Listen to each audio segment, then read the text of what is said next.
Bonjour à tous. Alors, les acteurs de la route, qui sont, je crois, nombreux aussi, ont eu un petit peu peur, il y a un peu plus de 11 ans maintenant, au lendemain du Grenelle de l'environnement. Parce que la route, cette grande infrastructure, était considérée comme, à tort ou à raison, mais c'était en tout cas affirmée comme polluante et peu durable, je résume. Les CPER de l'époque, vous le savez, tous qui ont suivi, ne la prenaient plus en considération.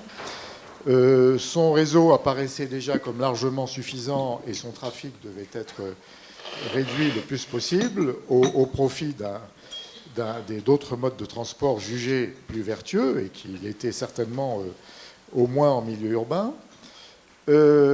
Alors qu'a fait la route? Elle a laissé passer l'orage jusqu'à s'endormir? Probablement pas, vous allez nous démontrer le contraire tout à l'heure.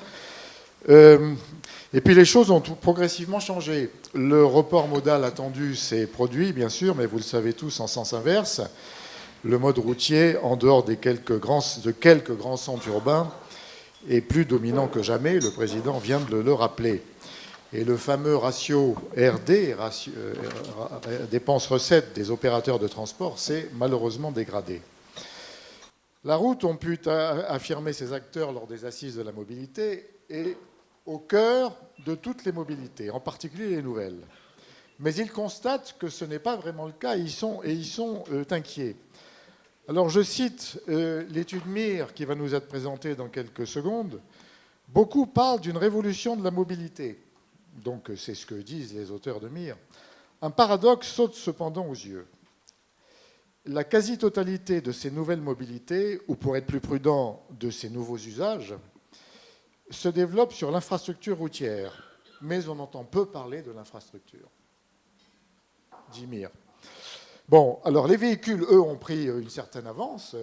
Ils deviennent électriques, autonomes, connectés, mais donc pas forcément ou pas suffisamment, peut-être encore avec la route, qui ne peut pas, pour des raisons qui vont nous être rappelées, avancer à la même vitesse.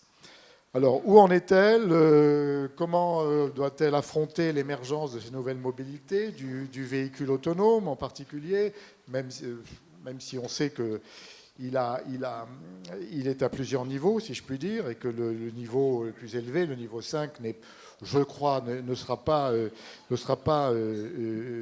très répandu avant un certain temps, mais c'est aux experts de le confirmer.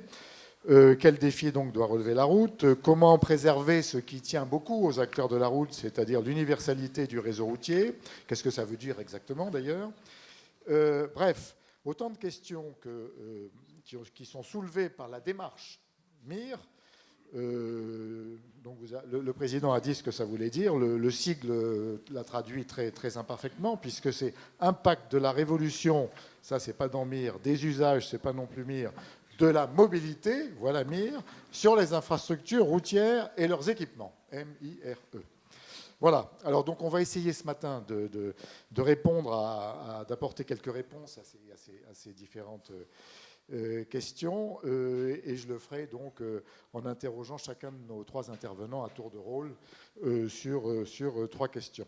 Mais dans l'immédiat, je parle tout de suite la parole à David Zambon, directeur général de l'IDRIM, et à Jean-Baptiste Deprémard, délégué général de Routes de France, pour nous présenter en une dizaine de minutes, pas plus je pense, et s'il vous plaît, l'étude MIR. À vous la parole. Merci, bonjour. Pas mal de choses ont déjà été dites dans l'introduction, donc c'est peut-être juste pour bien consolider, vous mettre à niveau sur ce que prévoit cette étude. Alors, vous avez quelques exemplaires sur une des tables, et puis elle est évidemment en téléchargement sur chacun de nos sites, cette étude. Alors, vous l'avez dit tout à l'heure, l'origine de cette étude, c'est 2017, ce sont les assises de la mobilité. C'est donc quand même le moment d'un grand débat national sur les enjeux de mobilité. Et puis, en fait, c'était concomitant avec un travail de fond engagé depuis pas mal d'années sur la préoccupation que l'on a sur l'avenir des infrastructures, leur entretien, leur maintenance. En 2017, il y avait quand même des orientations politiques qui commençaient à dire qu'il fallait mieux s'occuper de l'existant que de développer des nouvelles infrastructures. Et puis, un travail était engagé avec les acteurs de la route qui s'est traduit notamment par un premier rapport en 2017 d'une démarche qui s'appelle l'Observatoire national de la route, que l'IDRIM anime. Et donc, on était effectivement dans ce paradoxe où, d'un côté, le support de l'essentiel des mobilités était absent du débat et soumis à un certain nombre d'interrogations sur sa pérennité et les moyens de sa pérennité. Et puis, la multiplicité, comment dire, la richesse, la diversité des modes de mobilité se développant au niveau national, au niveau local, avec des nouveaux acteurs, ce qui est aussi quelque chose qui a provoqué quelques chamboulements. C'est-à-dire que les acteurs habituels, traditionnels de la mobilité voyaient rentrer de nouveaux acteurs et poser un certain nombre de questions sur le modèle de fonctionnement et l'articulation entre infrastructure et mobilité. Donc vous l'avez cité, VTC, car Macron, free floating, mobilités actives, j'en passe de choses qui finalement venaient dans ce débat montrer cette interrogation sur, pour nous, acteurs des infrastructures, mais qu'est-ce qui est attendu, qu'attendrons-nous des infrastructures par rapport à toutes ces mobilités, et comment se fait-il d'ailleurs qu'on soit si peu présent dans le débat, et non seulement peu présent dans le débat, mais aussi peu présent dans les instances au sein desquelles ces questions des nouvelles mobilités se forgeaient et se développaient.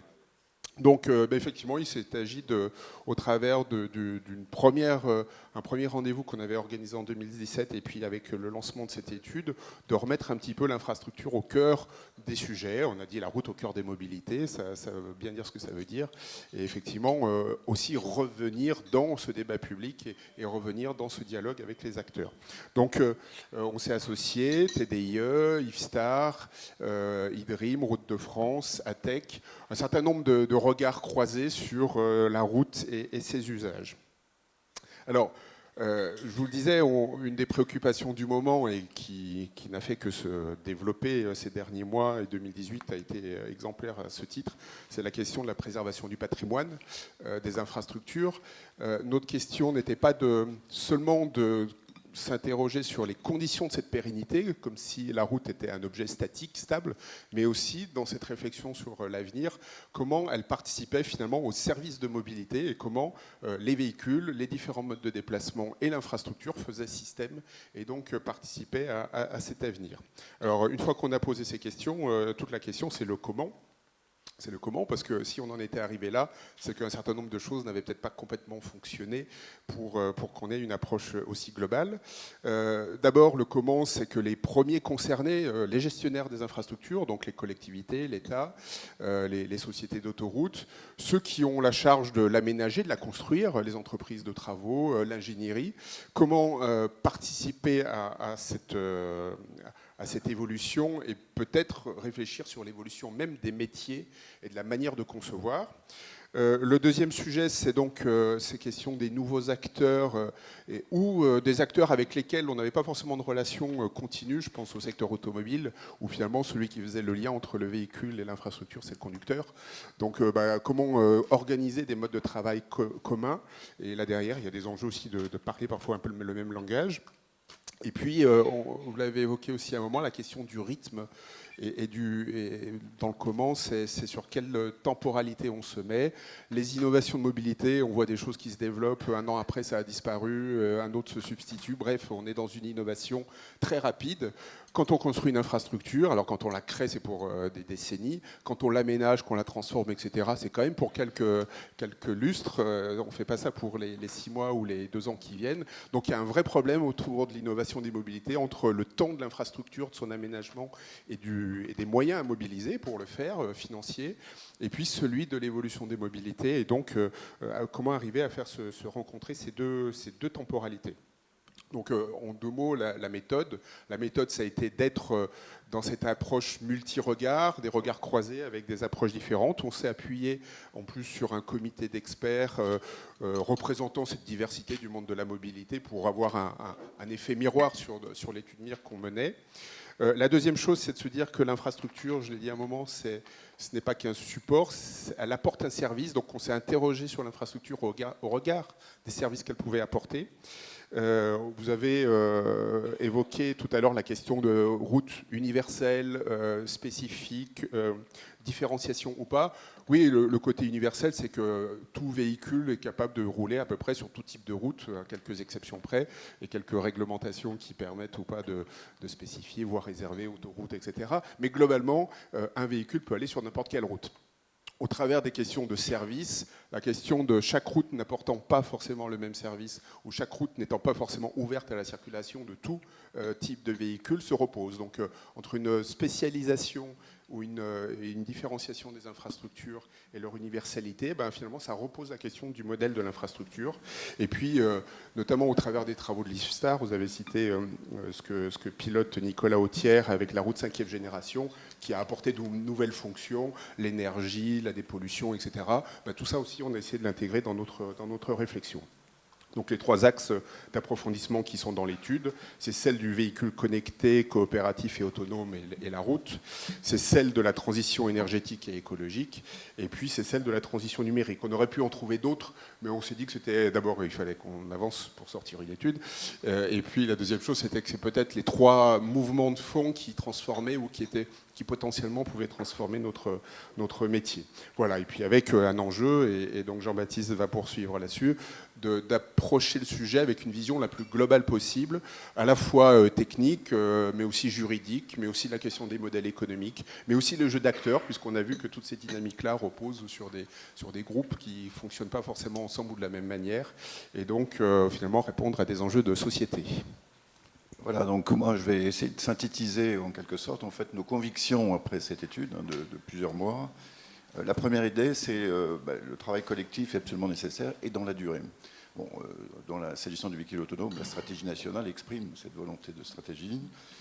Il est clair qu'il faut impliquer tout l'écosystème et dans sa diversité. Et au fond, il y a un manquant. Ce sont les gestionnaires, ça a été dit par David.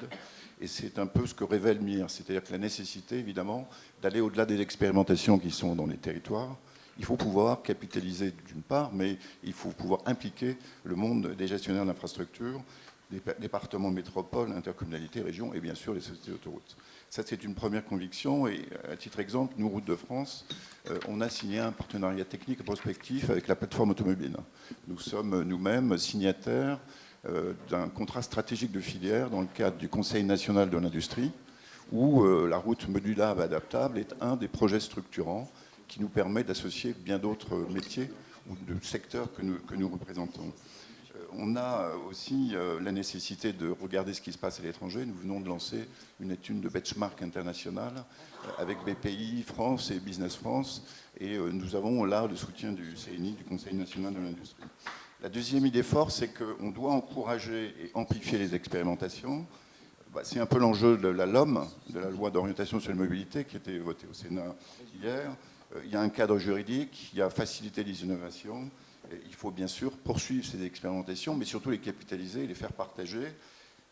Il est vrai aussi que s'agissant des collectivités locales, une mission a été lancée avec Pascal Terrasse sur la place et le rôle justement des collectivités locales eu égard aux évolutions du véhicule connecté autonome. Poursuivre, encourager, amplifier les expérimentations, ça n'empêche pas d'être lucide sur les évolutions. Moi, j'ai en mémoire, en fait, on fait du rêve sur la mobilité, sur les enjeux de la technologie. On oublie peut-être cette réalité du quotidien. Je voudrais donner 2 exemples. Un exemple du président de la FIEV, donc les équipementiers automobiles, a fait un éditorial pensant la mobilité à 2050, l'idéalisant avec un véhicule autonome. Il n'y a pas longtemps, le président de PSA a voulu donner le point de vue de son groupe et sa stratégie industrielle, qui est de considérer qu'il n'y aura pas de véhicule autonome a priori pour des particuliers, mais qu'il le pense plutôt sur du collectif. On voit bien le gap entre ce qu'on peut idéaliser dans le temps, à 2050, et la réalité d'un groupe industriel PSA important, qui effectivement déjà se positionne dans une stratégie qui n'est pas forcément celle d'un monde idéalisé, d'un véhicule totalement autonome. La troisième idée, c'est que sans doute, et c'est une conviction qui est la nôtre, il faut revisiter nos standards. C'est le temps long de l'infrastructure, le temps des services. Il y a bien sûr la nécessité d'une infrastructure évolutive et modulable. penser l'adaptation de notre patrimoine d'aujourd'hui, sans imaginer la connectivité, sans imaginer l'électromobilité, sans imaginer le décarboné, sans imaginer évidemment l'autonome, c'est perdre effectivement du temps pour pouvoir concevoir demain une infrastructure qui doit s'adapter. C'est aussi repenser les modes d'exploitation, d'organisation de la voirie, d'exploitation de la route ou de l'autoroute. C'est évidemment imaginer qu'on doit repenser le rôle régulateur de l'infrastructure. On le voit bien dans les débats qui ont été évoqués tout à l'heure. La ville de Paris est obligée, face à l'envahissement des trottinettes électriques, de repenser, de réguler et de trouver des solutions à cette rapide émission de l'ensemble de ces mobilités. Enfin, on doit repenser le concept de la voirie partagée au profit sans doute, et on s'adresse évidemment aux élus du milieu urbain, en espace public partagé. On est dans des standards qui sans doute doivent évoluer. Pour conclure, travail collectif, je crois que c'est engagé et ces manifestations peuvent y contribuer. Poursuivre, encourager les expérimentations, c'est l'enjeu de la norme. Enfin, rester lucide, je crois que les débats qu'on va avoir vont peut-être pouvoir nous éclairer, en particulier avec Madame Idrac sur le véhicule autonome. Enfin, revisiter nos standards, c'est ce qu'on appelle, il faut prendre en compte tous ces éléments pour ne pas faire n'importe quoi aujourd'hui et pour pouvoir solliciter la mobilité de demain.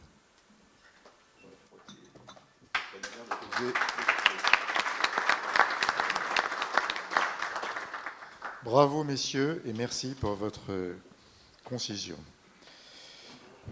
Vous n'avez pas rappelé que l'étude a été faite par quatre organismes, 5 organismes.